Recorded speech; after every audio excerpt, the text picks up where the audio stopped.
ഒരു പുരുഷന്റെ വിജയത്തിന് പിന്നിൽ ഒരു സ്ത്രീയുണ്ടെന്ന് നമ്മൾ കേട്ടിട്ടുണ്ട്. പക്ഷേ എല്ലാ ബന്ധങ്ങളും വിജയത്തിലേക്ക് എത്തുന്നില്ല. എന്തുകൊണ്ടാണെന്നറിയാമോ? പുരാതന ചിന്തകനായ ചാണക്യൻ പറഞ്ഞ ചില ഗുണങ്ങൾ ഇതിന് ഉത്തരം നൽകുന്നു. ഈ ഗുണങ്ങളുണ്ടെങ്കിൽ ഏത് സാധാരണ മനുഷ്യനും അസാധാരണമായി വിജയം നേടാൻ കഴിയും.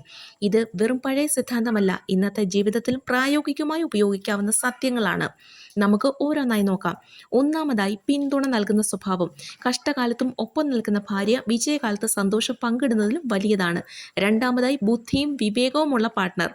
വീട് നയിക്കാൻ സ്നേഹം മാത്രം പോരാ, ശരിയായ തീരുമാനങ്ങൾ എടുക്കാൻ വിവേകം വേണം. മൂന്നാമതായി, ധനകാര്യ നിയന്ത്രണമുള്ള ഭാര്യ. ചാണക്യൻ പണത്തിന്റെ കാര്യത്തിൽ വളരെ കർക്കശക്കാരനായിരുന്നു. പണം ഉണ്ടാക്കുന്നതിലും പ്രധാനമാണ് അതിനെ സൂക്ഷിച്ച് ഉപയോഗിക്കുന്നത്. ഇനിയും കുറേ ഫാക്ട്സ് കൂടിയുണ്ട്. പക്ഷേ 90% ആളുകൾക്കും ഈ കാര്യങ്ങൾ അറിയില്ല. അതിനാലാണ് അവർ പരാജയപ്പെടുന്നത്. മുഴുവൻ വീഡിയോയ്ക്കായി താഴെ കാണുന്ന ലിങ്കിൽ ക്ലിക്ക് ചെയ്യുക.